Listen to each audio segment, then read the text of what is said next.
याचा मुख्य उद्देश हाच आहे की आपले जे शेतकरी आहेत, गावामध्ये राहणारे लोक आहेत, त्यांना एका छताखाली सर्व विभागाच्या योजनांबद्दल माहिती मिळावी। जर त्यांचे काही अर्ज असतील ते एका छताखाली घेतले जावे आणि त्यांच्या समस्या एका छताखाली सोडवल्या जाव्यात, म्हणून महाराष्ट्र राज्य सरकारने हे अभियान राबवण्याचे निर्देश दिलेले आहेत। आता आपण आज बोरी मंडळामध्ये हे अभियान घेतो आहे, त्याची पूर्वतयारी आपल्याला माहित असेल, आपल्या गावामध्ये सभा झालेल्या आहेत। यापूर्वी एका आठवड्यापासून आपण या अभियानाची तयारी करतो आहे।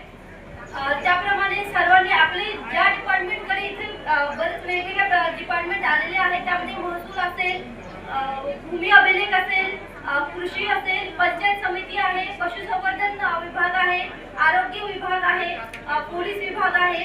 तर असे सर्व विभाग या ठिकाणी जमलेले आहेत। ते फक्त तुमच्या समस्या सोडवण्यासाठी व तुमच्या समस्यांचे समाधान शोधण्यासाठी तुम्हाला त्यांच्या विभागाच्या ज्या योजना आहेत त्याचं मार्गदर्शन करण्यासाठी इथे सर्व आलेले आहेत। तर माझी सर्व गावकऱ्यांना विनंती आहे की आपण प्रत्येक टेबलला व्हिजिट द्यावी, प्रत्येक विभागाच्या योजना कुठल्या आहेत ज्या तुमच्या उपयोगी आहेत त्याबद्दल माहिती करून घ्यावं आणि त्याप्रमाणे अर्ज करावा। तुमचे जर काही कामं रखडलेले असतील तर संबंधित